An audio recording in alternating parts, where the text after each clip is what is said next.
제가 교회 개척하면서 교회에 제가 제일 사랑하는 성경 구절 한 절, 여러분들에게 선물로 드리고 싶은 성경 구절 한 절을 이렇게 새겨놨습니다.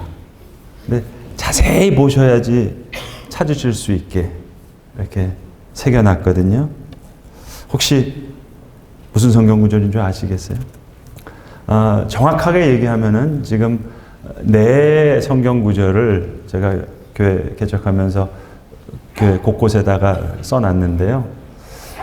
두 구절은 유치부실에 있습니다. 들어가는 문 앞에 잠언의 말씀을 적어놨고 안에 들어가면 마태복음의 말씀이 있고, 그래서 그건 교우들이 잘 못 봐요. 또 한 구절은 제 목양실에 있는, 제가 개인적으로 제일 좋아하는 제 묘비에 새겨놓을 성경 구절 말씀을 하나 적어놨습니다. 그 세 구절은 이제 여러분 잘 못 보실 테니까. 그러나 이제 예배당 안에, 예배당 들어가는 길에 그 어간에 모든 성도들이 찾을 수 있는 곳에 제가 성경 구절 한 절을 적어놨거든요. 그 구절이 뭘까요? 옛날에 저 이렇게 무술을 하는 중국 소림사에서 열심히 수련을 하는데 한 번은 그 이제 사부가 다 불렀답니다. 그래서 퀴즈를 하나 냈더래요. 야, 너희 소림사 들어올 때 그 계단의 숫자가 몇 개인지를 아느냐? 그랬더니 모르잖아요. 근데 딱 한 사람이 맨날 계단을 올라다니면서 이렇게 훈련했던 그 한 수련자가 숫자를 딱 맞췄답니다. 그래서 나중에 훌륭한 사부가 됐다 하는 얘기가 있는데, 자, 10여 년 동안 우리 교회 다니신 분들, 이 중요한 성경 구절이 뭘까 하는 겁니다. 잘 모르시더라도 여러분, 출제자의 의도를 눈치채시면 알잖아요. 오늘 제가 왜 이 퀴즈를 낼까요? 정답을 공개하겠습니다. 내가 이 교회 개척하면서 이런 교회 저런 교회 이제 다녀보면 여러분 아마 제일 많이 보시는 이미지 중에 하나가 왜 이렇게 목자가 양을 치고 있는 그 모습. 예수님께서 어떨 때는 어린 양을 목에 이렇게 걸고 있고 지팡이 이렇게 들고 있는 그 모습 아마 많이 보셨을 겁니다. 어떨 때는 예배당 들어가는 벽에다가 큰 액자에다가 그 사진을 걸어놓은 교회도 있고, 어떤 교회는 들어가는 문 앞에 크게 이렇게 모자이크로 해놓은 그 모습을 아마 보셨을 겁니다. 사실 그 모습 너무 귀한 모습이죠. 여호와는 나의 목자시니 내가 부족함이 없습니다 같은 그런 이미지 말입니다. 근데 그 그림이 좀 오래된 그림이잖아요. 좀 연식이 있잖아요. 그래서 저는 나름대로 송조 국제도시인데 좀 세련되게 이거 어떻게 현대적으로 좀 해석할 수 없을까 해서 사실은 제 동갑내기인 홍대 조속과 졸업한 조각가한테 부탁을 했습니다. 사실 부탁드리면 안 되는 부탁인데 예술가들은 자기 창의력을 갖고 만들어야 되는데 제가 스케치를 했습니다. 저는 참고로 중고등학교 다닐 때 미술 성적이 제일 안 좋았습니다. 미술 항상 미 정도 받았거든요. 근데 제가 스케치를 해가지고 이렇게 조각 작품을 좀 해달라고 그렇게 한 것이 있습니다. 겟세만의 동산이라고 최용선 작가라는 분이 만들어져 있는 그 곳인데 맨 밑에 동판에다가 제가 성경 구절을 적어놨습니다. 어떤 구절이겠어요? 눈치채셨죠? 오늘 본문이겠지, 그죠? 요한복음 10장 14절 15절 있는 말씀을 가지고 나는 선한 목자다. 양을 위해서 목숨을 버리노라. 이렇게 적어놨습니다. 못 믿을 부신을 위해서 정답 확인 한번 해보겠습니다. PPT 한번 보여드리겠어요? 이게 이제 겟세마네 동산이라고 우리 예배당 들어가는 문에 이렇게 동으로 한 작품인데요. 요 밑에 보시면 조그만 글씨로 이렇게 새겨놨습니다. 나는 선한 목자라 양을 위하여 목숨을 버리노라. 요한복음 10장 14절 15절에 있는 말씀을 제가 적어놨습니다. 여러분, 이거보다 더 귀한 말씀이 있을까요? 사실 예배 시작하지 않았습니다. 그러나 저 말씀이 우리 가슴에 새겨질 수만 있다면 더 이상의 예배 필요할까요? 설교 한마디도 시작하지 않았어요. 근데 저 사랑이 내게 느껴진다면 설교 필요할까?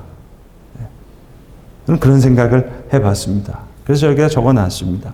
시편 23편 여호와는 나의 목자시니 내가 부족함이 없습니다. 그가 푸른 초장으로 쉴만한 물가로 지팡이와 막대기로 나를 인도하십니다. 여호와의 집에 영원히 있겠습니다. 그 말씀도 귀하지만 그것은 다윗의 고백이고 오늘 우리가 읽은 본문의 말씀은 예수님께서 친히 사랑하는 제자들에게 주시는 말씀이에요. 나는 선한 목자다. 양을 위해서 목숨을 바친다. 여러분 요한복음에는 에고 에미라고 하는 I am 나는 무엇이다 라고 하는 표현이 7가지가 나옵니다. 제일 먼저 생명의 떡이다. 우리 이미 살펴봤습니다. 두 번째가 세상의 빛이다. 이고 선한 목자다는 네 번째예요. 그럼 세 번째가 뭘까? 요한복음에 나오는 세 번째 에고 에이미는 나는 양의 문이다 라는 겁니다. 우리는 양의 문 본 적이 없죠. 양들을 키우기 위해서 울타리를 만들어 놓고 양이 다 울타리 안에 들어오게 되면 그 문에 목자가 누워서 자는 거예요. 양을 지키는 거예요. 맹수가 들어오지 못하게 지키는 겁니다. 여러분 양이란 녀석이 어떤 녀석이에요? 순해 보이지만 미련해요. 음매. 길을 잃으면 또랑에 빠지면 자기 혼자 나오지를 못해요. 이만큼 이렇게 굽은 지팡이를 가지고 목에 걸어가지고 끌어올라야지. 음매 하면서 겨우 나올 수 있는 게 그게 양이라는 놈입니다. 양이 이빨이 있습니까? 뿔이 있습니까? 갈기가 있습니까? 날카로운 손톱이 있습니까? 발톱이 있습니까? 양은 싸울 수 없어요. 근데 목자가 목숨을 걸고 맹수로부터 지키는 거예요. 막대기를 가지고 싸웁니다. 돌팔매질을 하는 거예요. 이리를 쫓아내는 거예요. 그게 목자입니다. 목자. 양의 문. 양의 문을 지키는 거예요. 그리고 선한 목자예요. 양을 위해서 목숨을 바친대요. 충분하지 않을까요? 여러분 유대인들은요. 목의 사회입니다. 근데 이 역사는 사실 그냥 이루어진 역사가 아니에요. 사실 눈물겨운 역사적인 배경이 있습니다. 포로로 잡혀갔잖아요. 피가 섞였잖아요. 죄송하지만 여성들이 원치 않는 남성들과 관계를 가졌어요. 애가 태어났어요. 역사적으로 따지면 저 에스라, 느헤미야 그때로 올라가는 겁니다. 유대인들은 아버지가 유대인이고 어머니가 이방인이에요. 그 사이에서 태어난 아이는 유대인이 아닙니다. 이방인입니다. 근데 반대로 어머니가 유대인이에요. 아버지가 이방인이에요. 그 사이에 태어난 아이는 유대인이 되는 거예요. 그냥 들을 수 있는 얘기가 아니에요, 여러분. 눈물 나는 얘기예요, 이건. 어마어마한 얘기예요. 어마어마한 결정이에요. 원치 않는 관계로 여성들이 겁탈을 당해서 애를 낳았어요. 이걸 어떻게 결정하냐는 거예요. 무조건 유대인이다. 결정을 하는 거예요. 눈물 나는 얘기죠. 우리나라에서도 비슷한 역사가 있었어요. 저 중국의 여인들이 끌려갔어요. 원치 않는 관계를 가졌어요. 그리고 눈물을 흘리면서 고향으로 돌아옵니다. 그 여인들을 우리는 뭐라고 불렀냐면은 돌아올 환자에 고향 향자를 써서 환향여, 고향으로 돌아온 여인들이라고 불렀어요. 그래서 중국에서부터 서울로 들어오게 되면 저 세검정 같은 데 있잖아요. 세검정이 뭡니까? 검을 씻었다는 곳이잖아요. 전쟁하고 돌아오는 사람들은 거기서 검을 씻고 쉬었다가 내려오고, 이 여인들은 눈물을 흘리면서 거기서 몸을 씻고 들어오는 거예요. 환향. 고향으로 돌아오는 여인들이에요. 근데 우리는 뭐라고 불렀습니까? 죄송합니다. 환양년. 그렇게 낮춰 불렀어요. 근데 유대인들은 어머니가 유대인이에요. 아버지가 이방인이에요. 이 이방에는 눈물겨운 얘기가 있는 거예요. 그래도 낳았으면 유대인이다. 무슨 얘기겠어요? 목숨을 걸고 이 아이의 믿음을 지키는 거예요. 목숨을 걸고 그 아이의 정체성을 키워내는 거예요. 과거를 묻지 않는 거예요. 아픈 역사를 묻지 않아요. 목숨을 거는 사랑이에요. 그 생명을 키워내겠다는 고백이에요. 나는 선한 목자다. 양을 위해서 목숨을 버린다. 사꾼 목자가 아니에요. 원래 목자는 사꾼이에요. 그게 맞아요. 돈 받고 양을 치는 거예요. 사꾼 목자예요. 그런데 선한 목자는 다르다는 거예요. 돈 받고 양을 치는 사꾼 목자는 이리가 오면 양을 버리고 달아나요. 도둑이 오면 도둑질하고 양을 붙잡고 잡아가고, 그래서 사꾼 목자는 양의 문을 지키지 않아요. 도망갑니다. 그러나 선한 목자, 나는 양의 문이다. 양들을 몰아놓고 그 문을 지키는 거예요. 목숨을 걸고 지켜요. 거기서 잠을 자요. 지팡이와 막대기로 양을 지켜요. 이리와 싸워요. 이게 선한 목자예요. 여러분, 우리 어렸을 때 부르는 동요 아시죠? 곰 세 마리가 한 집에 있어. 아빠 곰, 엄마 곰, 애기 곰. 아빠 곰은 어떻다고요? 아빠 곰은 뚱뚱해. 보통 한 800kg 정도 된대요. 근데 엄마 곰은 날씬하대요. 날씬한 곰 보셨어요? 엄마 곰은 대략 한 600kg 정도 된대요. 좀 날씬하죠? 애기 곰은 너무 귀여워. 애기 곰은 정말 귀여워요. 그래서 450g이래요. 애기가 나면 곰이 450g. 그러면 뚱뚱한 아빠 곰은 몇 킬로? 800kg, 7, 800kg. 날씬한 엄마 곰은 500kg, 600kg. 여러분, 엄마 곰이랑 아빠 곰이랑 싸우면 누가 이길까요? 네? 엄마 곰이, 야, 믿음이 좋으세요. 근데 보통 때 싸우면 아빠 곰이 이기겠지. 800kg인데 600kg면 되겠어요? 그런데 곰한테는 중요한 습성이 있대요. 이 아빠 곰이요, 흥분을 잘해가지고 이 애기 곰을 해코지하기 때문에 아기 곰을 낳자마자 엄마 곰이 아빠 곰을 내쫓는데요. 실험을 했어요. 이렇게 막 불을 때웠어요. 그랬더니 엄마 곰은 애기 곰을 이렇게 안고 죽는데 이 아빠 곰은 새끼 곰을 놓고 자기 살라고. 그게 곰이 그렇대요. 그래서 이걸 아니까 새끼를 딱 낳자마자 엄마 곰은 아빠 곰을 내쫓는다는 거예요. 여러분, 새끼 곰을 놓고 엄마 곰이랑 아빠 곰이랑 싸우면 누가 이겨요? 엄마 곰이 이기는 거예요. 왜? 목숨을 거는 거예요. 아무리 내가 500g이라도, 500kg라도 800kg 되는 아빠 곰. 왜? 새끼 곰을 보호하기 위해서는 아빠 곰이 나쁜 곰이 되는 거예요. 엄마 곰은 선한 곰이 되는 거예요.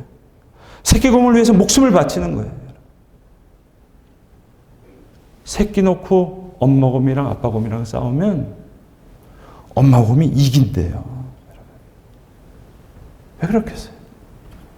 목숨을 걸고 생명을 지키니까.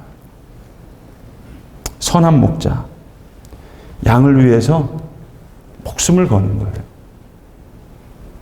생명을 거는 거예요.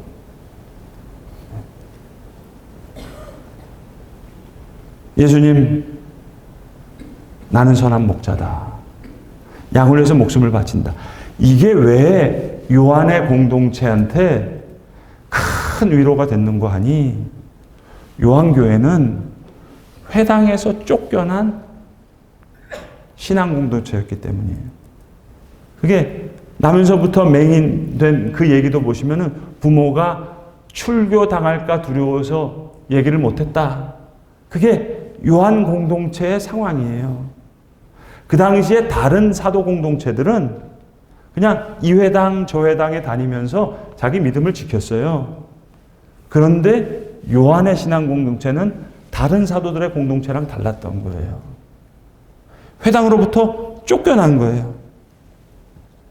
그러니까 예수님의 이 말씀이 너무 고맙고 너무 감사한 거예요.